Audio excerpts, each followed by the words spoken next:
महाराष्ट्र में शिवसेना के सांसद संजय राउत को लेकर अभी एक बहुत ही बड़ी और हैरान कर देने वाली न्यूज जो है वो पब्लिक के सामने आ रही है। संजय राउत ने एक बार फिर से कुछ ऐसा किया है जिसकी वजह से संजय राउत के खिलाफ में कार्रवाई करने की बात जो है वो चलने लगी है।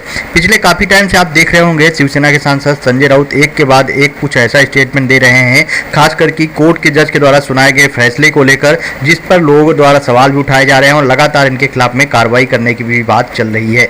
अब इन्हीं सब चीजों के बीच में कोर्ट ने विधान परिषद में एनसीपी विधायक अनिल देशमुख और नवाब मलिक को वोट देने के अधिकार से वंचित कर दिया। इसके बाद अब जो है शिवसेना सांसद संजय राउत ने आक्रामक रुख अख्तियार किया है। उन्होंने बोला, आज मीडिया से मॉर्निंग में सुबह बात करते हुए 11 बजे करीब उन्होंने बात करते हुए मीडिया से बोला कि संविधान जो है वो हत्यारों और सजा व्याप्त कैदियों को भी मतदान देने का अधिकार देती है, लेकिन उसके बावजूद भी आखिरकार अनिल देशमुख और नवाब मलिक को वोट देने का अधिकार किस वजह से छीना गया। संजय राउत के द्वारा सीधा बोला गया कि ऐसे लोग जिन्होंने हत्या किया है, जिनको सजा दे दिया गया है पहले से, उन कैदियों को भी संविधान जो है वो अधिकार देता है कि वो जाकर अपना वोट दे। तो किस न्याय से इन दोनों विधायकों को वोट देने के अधिकार से वंचित कर दिया गया है, वो भी कोर्ट के जज के द्वारा? यह सवाल सीधे संजय राउत के द्वारा पूछा गया। वह रविवार 19 जून को मुंबई के पत्रकारों से बात कर रहे थे।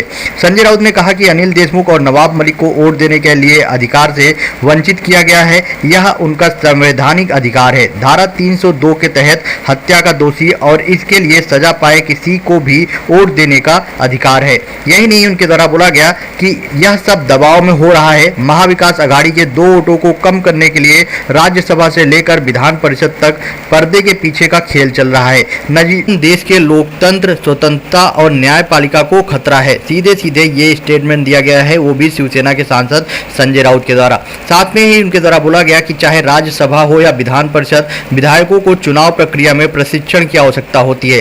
पहली प्राथमिकता, दूसरी प्राथमिकता तय करने के लिए सभी विधायकों को एक साथ आ जाए तो उनका मार्गदर्शन किया जाता है। ऐसा पहले नहीं होता था, अब हो रहा है, क्योंकि महाराष्ट्र में विपक्षी बीजेपी के पास में सिर्फ 2 वोट ज़्यादा है और उसको जीतने के लिए 20 वोट चाहिए, जो कि हम उसको कभी भी ऐसा होने नहीं देंगे। लेकिन यहाँ पर बीजेपी बहुत बड़ा गेम खेल रही है और वो कोशिश कर रही है कि हमारे वोट को चुराए। उनके द्वारा बोला गया कि वोट चुराए जाएंगे, डराए जाएंगे और दबाव में आएंगे, इसीलिए हम अपने विधायकों को साथ रख रहे हैं। लोकतंत्र में ये सभी प्रकार खुलेआम शुरू हो गया है। अतीत में इस प्रकार को गुप्त रूप से शुरू किया गया था। अब कुछ लोग बदतमीजी करने लगे हैं, इसे ही लोकतंत्र मानते हैं। यह लोकतंत्र नहीं बल्कि एक तरह का तानाशाही है, लेकिन यह लंबे समय तक नहीं चलेगी। संजय राउत के द्वारा सीधे बीजेपी के ऊपर निशाना साधते हुए बोला गया।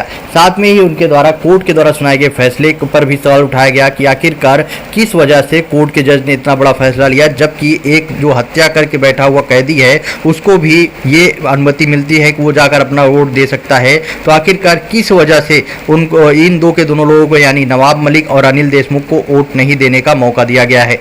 आपका क्या ओपिनियन है इस पर? आप अपना ओपिनियन कमेंट बॉक्स में बताएं और वीडियो को ज़्यादा से ज़्यादा शेयर करें।